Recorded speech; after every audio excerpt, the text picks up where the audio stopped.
No coração do México, enterradas na selva densa, há cabeças gigantes, esculpidas em basalto. Algumas pesam 50 toneladas, rostos com traços que não são nativos americanos, lábios grossos, narizes largos, capacetes estranhos. Foram feitas há 3.000 anos, antes de Colombo, antes dos vikings, antes de qualquer contato conhecido entre continentes. E ninguém consegue explicar de onde vieram os modelos. Mas as cabeças são só o começo. Os olmecas inventaram a escrita nas Américas. Inventaram o calendário que os maias depois aperfeiçoaram. Inventaram o conceito de zero, antes de qualquer civilização do Velho Mundo. Construíram a primeira pirâmide das Américas e depois desapareceram, sem deixar explicação, sem deixar descendentes claros, sem deixar resposta. Quem eram os olmecas? De onde vieram? E por que a história oficial prefere não fazer essas perguntas? Os olmecas floresceram entre 1500 a.C. e 400 a.C., na região do Golfo do México, hoje os estados de Veracruz e Tabasco. Selva tropical densa, calor intenso, terreno difícil. Não é o lugar onde você esperaria encontrar a civilização mais avançada das Américas, e, no entanto, foi exatamente aqui que tudo começou. O que construíram? A primeira pirâmide das Américas, em La Venta, com 30 metros de altura, construída há 3.000 anos. Cidades planejadas com praças centrais, templos, sistemas de drenagem sofisticados, rotas de comércio que cobriam milhares de quilômetros, do México Central até a Guatemala e além. O que inventaram? O primeiro sistema de escrita das Américas. O calendário de conta longa, que os maias depois aperfeiçoaram e que ficou famoso pela profecia de 2012. O conceito matemático de zero. O jogo de bola ritual, que depois se espalhou por toda a Mesoamérica. O problema que ninguém quer discutir. Os olmecas aparecem já desenvolvidos, sem fase primitiva visível no registro arqueológico, sem período de aprendizagem, como se tivessem chegado prontos, ou como se alguém os tivesse ensinado. E aqui começa o verdadeiro mistério. Voltemos às cabeças, porque é aqui que a arqueologia convencional começa a gaguejar. Os números. 17 cabeças colossais descobertas até hoje. A maior tem 3,4 metros de altura e pesa 50 toneladas, todas esculpidas em basalto, uma das rochas mais duras que existem. Na escala de Mohs, o basalto está entre 6 e 7, próximo do granito, muito acima do cobre ou do bronze. As ferramentas disponíveis para os olmecas eram de pedra, osso e madeira. Tecnicamente, não deveriam conseguir esculpir basalto com essa precisão, mas esculpiram e fizeram 17 delas. O problema do transporte.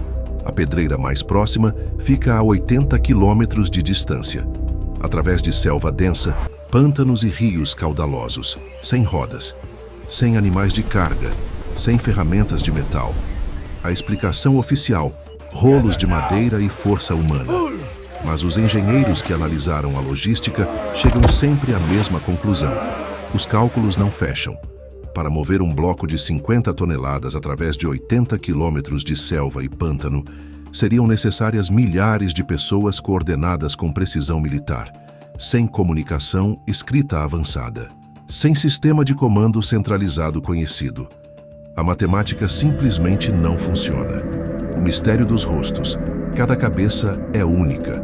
Não são representações genéricas de um tipo ideal. Parecem retratos individuais, como se cada uma retratasse uma pessoa específica. Os traços são consistentes e específicos. Lábios grossos, narizes largos com narinas abertas, estrutura de maxilar pronunciada, olhos amendoados com pálpebras pesadas. Capacetes ou toucas elaboradas, diferentes em cada cabeça, como se marcassem identidade ou função. Alguns pesquisadores, incluindo o arqueólogo Ivan van Sertima, no seu controverso livro They Came Before Columbus, identificam semelhanças claras com populações da África Ocidental. A academia rejeitou essa teoria, mas nunca apresentou uma explicação satisfatória para os traços. Outros dizem que são traços indígenas estilizados. Mas nenhum povo nativo das Américas tem exatamente essa combinação específica de características faciais. De onde vieram os modelos para essas esculturas? Quem eram as pessoas representadas? Eram governantes, deuses, visitantes de outro lugar? E por que um povo esculpiu retratos tão específicos e individualizados de figuras que não parecem ser deles? A resposta oficial é silêncio. Mas há uma possibilidade que a academia evita discutir abertamente. E ela conecta os Olmecas a algo muito maior. A religião Olmeca é perturbadora, não pelo que tem de diferente, pelo que tem de familiar. O jaguar divino. O deus principal Olmeca era uma entidade meio jaguar, meio humano. As esculturas mostram transformação, humanos virando jaguares. Não é metáfora óbvia. É representação física específica de um processo de mudança. Os maias herdaram isso, os astecas também. Mas a ideia já existia muito antes deles, nos Olmecas. Como se houvesse uma tradição mais antiga que todos herdaram. A serpente emplumada. Os Olmecas já tinham o conceito de serpente emplumada, combinação de réptil e pássaro, de terra e céu, que depois virou Quetzalcoatl para os astecas.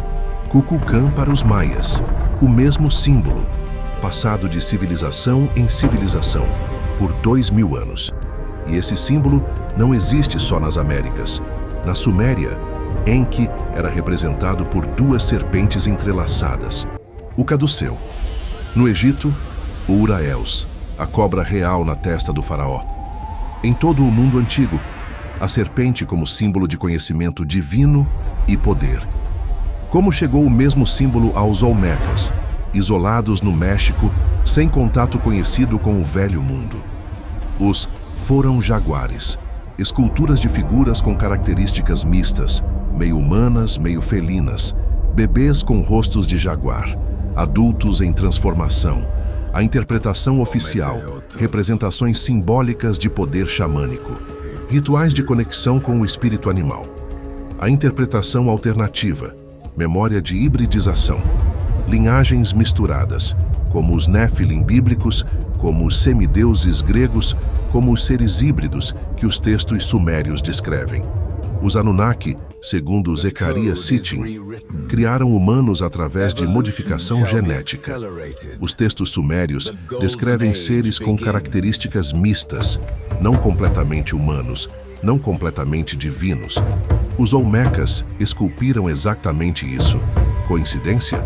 Memória coletiva de algo real? Ou imaginação paralela independente? O sacrifício de sangue. Os Olmecas ofereciam sangue aos seus deuses, não necessariamente sacrifício humano em larga escala, mas sangue era central nos rituais. Para alimentar os deuses, para manter um pacto, para honrar um acordo. Os textos sumérios descrevem os Anunnaki exigindo oferendas e serviço dos humanos que criaram. O padrão é o mesmo, em culturas sem contato conhecido, como se ambas estivessem a honrar o mesmo acordo original. E então, por volta de 401 a.C., tudo parou, sem aviso, sem transição gradual, sem explicação. Então, de onde vieram os Olmecas? A arqueologia oficial diz: desenvolveram-se localmente, evolução gradual de culturas locais anteriores. Mas há 3 problemas com essa explicação. Primeiro, a ausência de fase primitiva. Toda civilização conhecida tem uma fase de desenvolvimento visível. Os sumérios tiveram séculos de evolução antes das primeiras cidades. Os egípcios tiveram milênios de cultura pré-dinástica antes das pirâmides. Os Olmecas aparecem já desenvolvidos no registro arqueológico, como se tivessem chegado com o conhecimento já formado. Segundo, o conhecimento avançado. O calendário de conta longa que os Olmecas criaram é extraordinariamente preciso. Calcula o ano solar com um erro de apenas 17 segundos por ano. Para criar um calendário assim, precisas de séculos de observação astronômica sistemática. Onde foram feitas essas observações? Não há registro anterior nas Américas. O conhecimento aparece já completo, já testado, já refinado, como se tivesse sido trazido de outro lugar. Terceiro, as conexões impossíveis, pirâmides no México e pirâmides no Egito, construídas na mesma época com técnicas similares. Mitos de dilúvio nos dois continentes, com detalhes específicos que coincidem. O símbolo da serpente divina, presente em ambas as tradições. O conceito de Rei Deus que governa por mandato celestial, nos dois lados do oceano. Culturas sem contato conhecido, com elementos culturais idênticos. A explicação convencional. Desenvolvimento paralelo independente. A explicação alternativa. Uma fonte comum. Uma civilização anterior ao dilúvio, que chamamos de Atlântida, ou de civilização pré-Younger Dryas, que enviou sobreviventes para ambos os lados do oceano. No Egito, tornaram-se os Shemsu-Hor. Nas Américas, tornaram-se os Olmecas. E o conhecimento que trouxeram, o calendário, a escrita, a arquitetura monumental, os símbolos divinos, foi o mesmo nos dois lugares, porque veio da mesma fonte.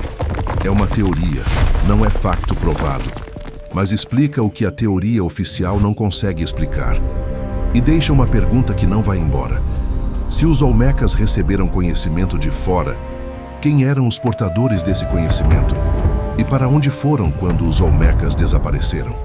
Por volta de 400 a.C., os Olmecas desapareceram. O que sabemos? As cidades foram abandonadas. Algumas cabeças colossais foram deliberadamente enterradas, como se quisessem preservá-las ou escondê-las de algo que vinha aí. A população dispersou, migrou, ou simplesmente parou. O que não sabemos, por que enterraram as cabeças? Para onde foram os sobreviventes? Por que uma civilização tão avançada simplesmente cessou? Mas o legado sobreviveu. Os maias surgiram depois. Herdaram o calendário Olmeca, a escrita Olmeca, a religião Olmeca. Os astecas também. Herdaram Quetzalcoatl dos Olmecas. Os toltecas, os zapotecas, os mixtecas. Todas as grandes civilizações da Mesoamérica beberam da mesma fonte. E essa fonte eram os Olmecas. Mas de onde a fonte bebeu? Há uma resposta que conecta os Olmecas ao Egito, à Suméria e às civilizações perdidas do mundo antigo. Uma resposta que a arqueologia oficial evita, mas que os monumentos deixados pelos Olmecas sugerem com uma clareza perturbadora.